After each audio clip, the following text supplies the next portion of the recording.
Big Kahuna here. I can't believe what is going on right now towards law enforcement who are out there grabbing up on these criminal illegal aliens. Democrats are actually out there doxing people, and law enforcement needs to be protected from that. That's just as dangerous to them as any bullet. And they need the protection just like a bulletproof vest. They should not be allowed to be doxxed. It needs to be made a crime. And I'm talking to my Congressman Russell Fry there, and I'm talking to my senators Graham and Scott. You got to get something through Congress to protect our cops. Call it the Protect the Cops from Doxing Act. Because right now, Democrats are saying, well, why are you wearing masks? Yet the people that they are in favor of are wearing masks. The moss holes on the college campuses, they're wearing masks. They're wearing masks to avoid being arrested. Officers are wearing masks to protect their identity so that they and their loved ones cannot be attacked, that won't be killed by these violent extremists that are out there. And they're stapling the information, the address, and everything of police officers on flyers. They're stapling their information on telephone poles. Now, that's inviting a lot of things. That's just, you can get cops whose families can be killed or kidnapped, for one. That's just, it's amazing how the Democrats are on the side of evil. I mean, they're not even have any pretext on it. One of the things that I would like to see, it was passed in the House, but not in the Senate in the last term. And that was a reintroduction of H.R. 7343, which was Deport and Detain Illegal Aliens Who Assault Cops Act. All right, that right there, that was passed overwhelmingly by the House. And then Chuck Schumer, he let that sit. That tells you what that guy thinks of cops. I would love to see him getting unseated. The problem is who would end up unseating him, and it would probably be the bar skank. And I don't want to see the bar skank in the Senate. I don't want to see her in the House either. There's one of the things I can't stand about Democrats. I mean Democrats that aren't in the House and Senate, but Democrats in general, that they will get somebody in office and they don't like them, but they continue to vote for them. The people in AOC's district can't freaking stand her, but they keep voting for her. Same thing in Philadelphia. Philadelphia had a horrible district attorney who was pro-crime, and people did nothing but complain about him. His name's Larry Krasner. Well, he got reelected DA by a large margin. He is an awful district attorney. He believes in cashless bail. He lets people off with a slap on the wrist. Yeah, he's a bad DA. People complain about him. And then they wonder why the crime is so bad in Philadelphia.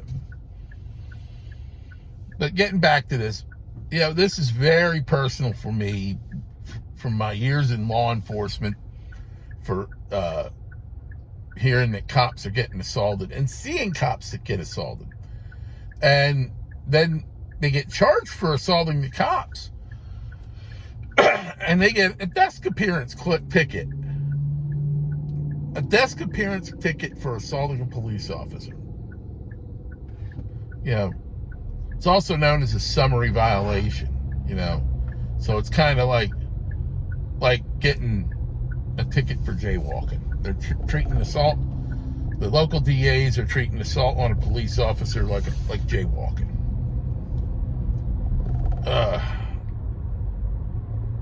Yeah, it's bad. It is so bad. It is a bad time to be a cop. It's been a bad time to be a cop since the 90s, really. And that's when I walked away from it. And that's why I walked away from it. Well, one of the reasons why I walked away from it, because I seen the trajectory it was going, in the way the guy I knew, he wasn't my best friend or anything, he was a guy I knew, ended up committing suicide from being persecuted over an officer-involved shooting. Even though he was cleared by the United States Justice Department Civil Rights Division, Janet Reno. So, but he was still being persecuted by the local politicians and the local media. And I'd say the Reading Eagle drove him to commit suicide. That was a year that I've had 3 friends that worked in law enforcement to commit. 3 friends.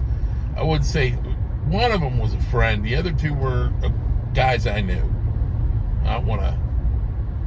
One of them was a friend. 2 of them were guys I knew that committed suicide, and that was 1996. Fred Brossman, Reading PD, great cop, great guy. Glad I've got the chance to know him. Like I said, he wasn't a friend, he was just a guy I knew. We'd go out for drinks together or anything like that. But I had a lot of respect for him. And he shot himself. Then you got Mike Axe. Mike Axe was a friend. He was a sergeant in Ephrata Township and a veteran of the Gulf War with the Pennsylvania National Guard. And he killed himself. He killed his dog. And the other officer was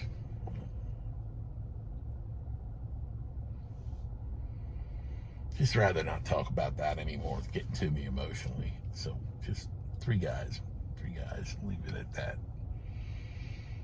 3 guys that should be alive today, but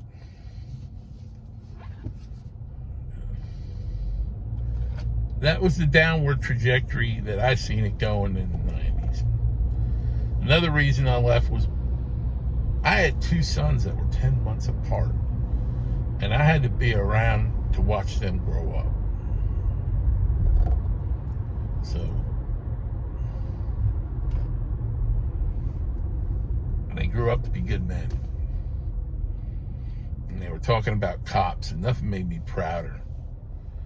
But down here, you have kids, you end up having to go away for 12 weeks. And you miss so much out of their lives. And that's why Sean decided to stay where he was, and it worked out good because he's making more, being able to provide more for his family. But yet cops need to be protected. They need to be protected. There's a lot of protections for them, legal protections, but there needs to be more. You should not be able to sue a cop for wrongful death when he is cleared of that wrongful death. You should not be able to, if an officer is justified in his shooting as a police officer, he should be, and when the shooting is classified as he was justified, then there should be no lawsuits allowed. It's just as simple as that. The city shouldn't be sued. If you got killed, you were an armed robber and you got killed by a police officer, your family shouldn't be able to treat it like they just won the Powerball. That's just simple as that.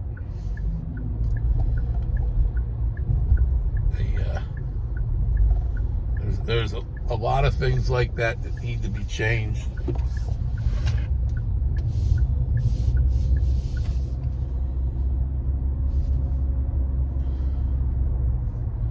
And I'm hoping we could get our congressmen and our senators. I'm going to be writing to them and see if we can get that bill reintroduced. There's one thing that'll put the Al Sharptons out of business, and the race baiting lawyers. You won't see this anymore. That if we make it that you can't sue a cop when his actions are deemed justified. That doesn't prevent them from suing when things aren't justified or the officer acted inappropriately. Then go ahead, have at it, but this is just protecting good cops. I don't think bad cops should be protected. I'm a cop. I don't think bad cops should be protected. Like case in point, I know people have strong feelings on both sides of the George Floyd case. George Floyd ingested drugs to keep them from being found by the police. When they tried to put George into a squad car, he couldn't breathe. He said he couldn't breathe. He was too damn big to get in that squad car. You needed a wagon. So he couldn't breathe. Now, everybody was saying, that it was because when Chauvin got him on the ground, he was kneeling on his neck. Well, if your airway is obstructed, you can't scream, "I can't breathe." Now, am I saying he was lying? No, but he wasn't lying. He couldn't breathe because he was having a heart attack. And this is where things get different. My point of view from a lot of people's point of view that defends Chauvin and the other officers. He did not obstruct that guy's airway. It's absolutely. If you don't believe that when an airway is obstructed, and you can't talk, have somebody throat punch you and see how it works.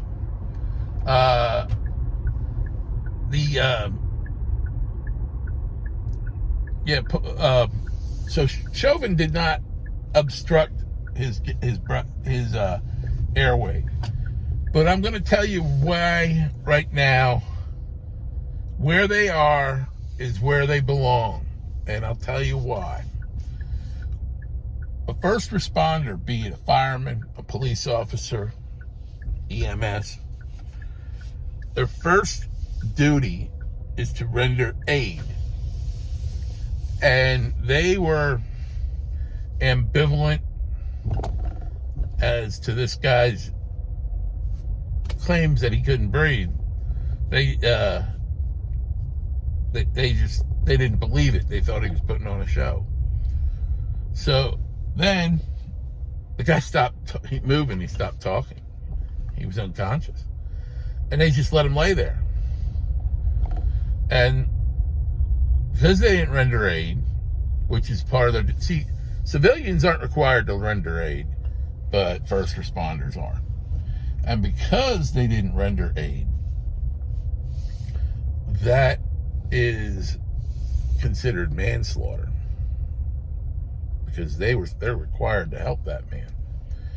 And by law, I mean, if you render aid as a civilian, you're protected under what's called the Samaritan's clause. But if you're a law enforcement officer, if you're a paramedic, and anybody in EMS, that's not that's not a law. I mean, that's not. You're required to. You're required to help those people, help somebody, and they didn't. And because they didn't, that resulted in his death. And because they didn't help him, that's manslaughter. And that's what they got convicted of, manslaughter.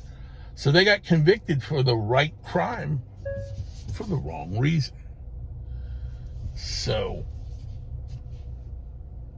they're right where they belong.